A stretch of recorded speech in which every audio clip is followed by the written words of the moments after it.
Hello YouTube, it's Donald here.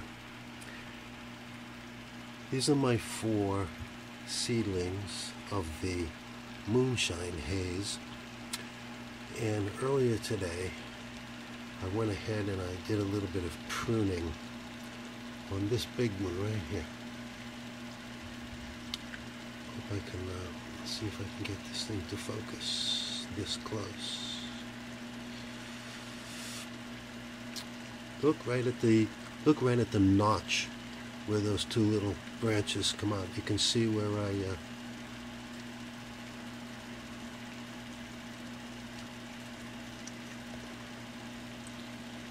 can see where I cut the tip off. Took my little scissors and I cut the tip off. And that's going to result in 2 things.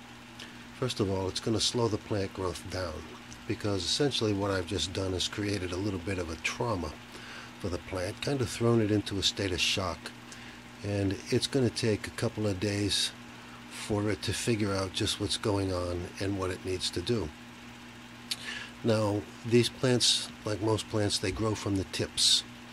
And so there's certain hormones that are concentrated at the tip of the plant. And when you cut that tip off, it's going to take a couple of days for it to redirect those hormones to other places on the plant so it can continue to produce branches. So what's going to happen here is, let me get my little scissors up here. Oops. These 2 leaves right here are going to split off and create 2 branches. And then when those 2 branches get their second or third set of leaves, I'm going to pinch the tips off of those 2, and then they will split, and then I'll have 4. And then I'll do that one more time, and then I will flip the plants into flowering. So again, it does 2 things. It slows the plant down. So overall, if you're going to prune it early and often, as I do, 3 times like that, you might delay your harvest by about a week. It adds more time to the grow, but it'll be worth it because it'll produce more branches than the plant would have grown on its own. And obviously, the more branches, the more flowers.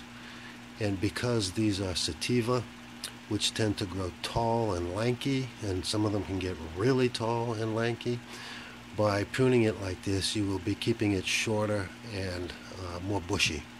So it's a more manageable size for growing indoors. Here, right down here,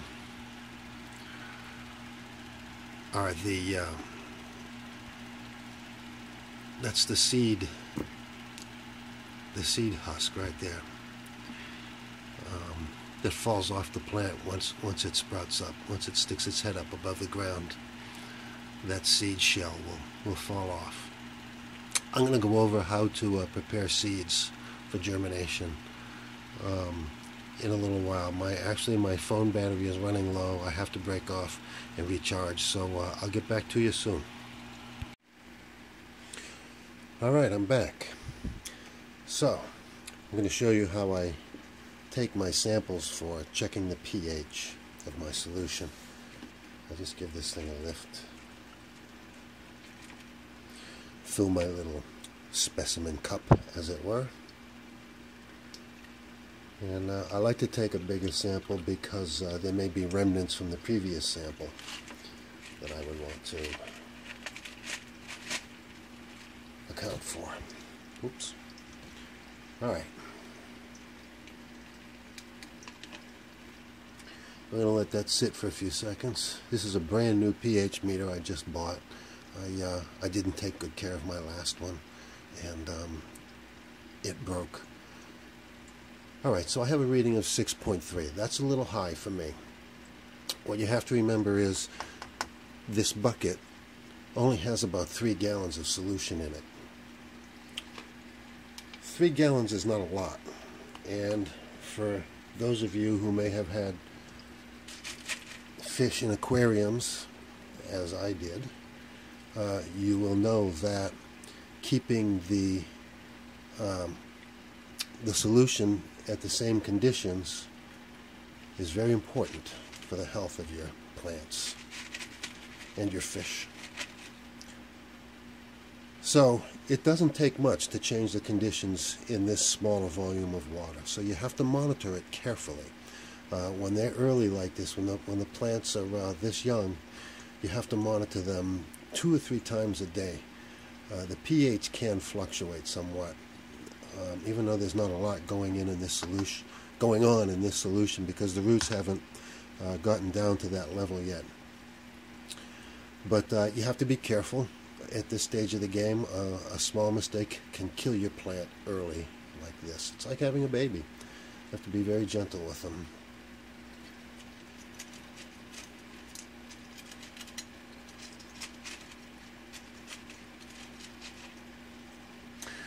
Now I'm not going to test the concentration, the ppm, because I know it hasn't changed in the past several days, and it's not likely to, because the plants aren't really drawing any nutrients right now, not much anyway. Also, I wanted to say, at this stage of the game, when the plants are this young, it's okay to, in fact, you should leave the light on 24 hours a day for the first 4 or 5 days. I'm gonna switch it over to a day-night cycle. Probably tomorrow. I just wanted to make sure that these little sprouts got a good start, and giving them 24 hours of light is a good way to do that. But they need to, at some point, they need to have a normal day-night schedule to be normal. So probably tomorrow I'll plug the lamp into a timer and set their day-night schedule. I think that's probably about it for these guys for today. Oh, actually, it's not. I'm going to adjust that pH. That pH is 6.3. I want to get it down to 6.0. You will find, if you do the research, that there are varying opinions on what is the proper range of pH for cannabis. The range that I've seen most often quoted is 5.5 to 6.5. I've also heard extensions on that range, like down to 4 point something and 7 point something, but the one I've seen most quoted is 5.5 to 6.5. So I like to keep it smack in the middle at 6.0, even though there are some charts out there. If you do your research online, you look it up, there are charts out there that will show that cannabis absorbs nutrients at different rates according to the pH. So across that range of values, pH values, it's going to absorb nutrients at various rates. So what appears to be the best pH for cannabis, the point at which it will absorb the most nutrients at the highest rate, is about 5.8, 5.9. I like to keep it smack dab in the middle at 6.0, because that gives me some wiggle room if the conditions should change.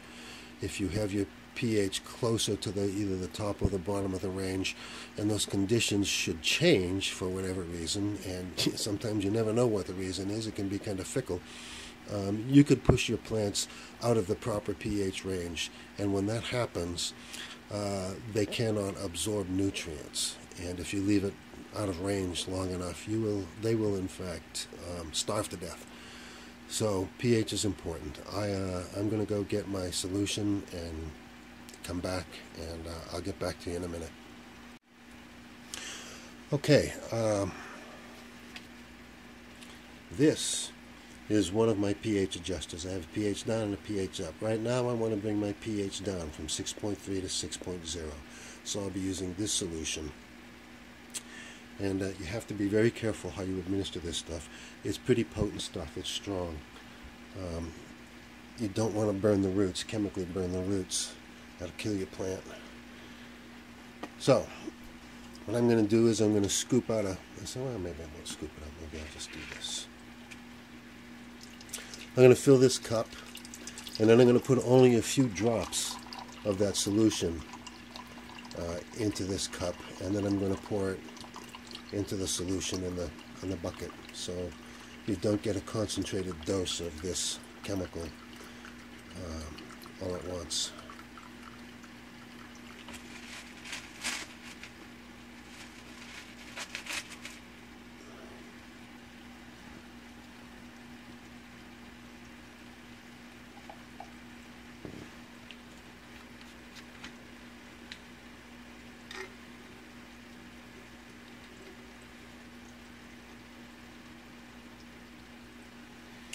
So since I only need a few drops, I'm going to use this pipette. Get out of your way here. I'm going to use this pipette. 1, 2, 3, 4.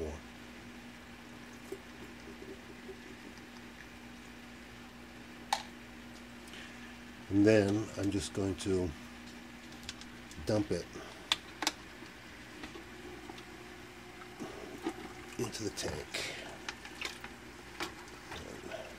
And slosh it around a little bit so it mixes in. Again, I only have a few gallons of water in here, a few gallons of solution. And back out.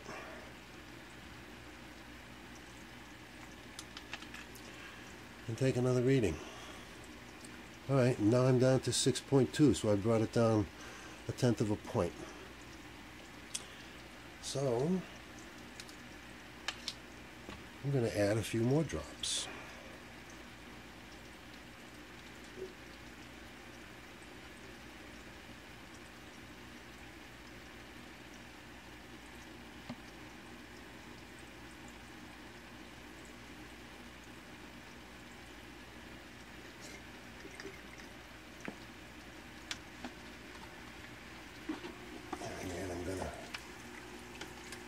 It in, mix it up real good.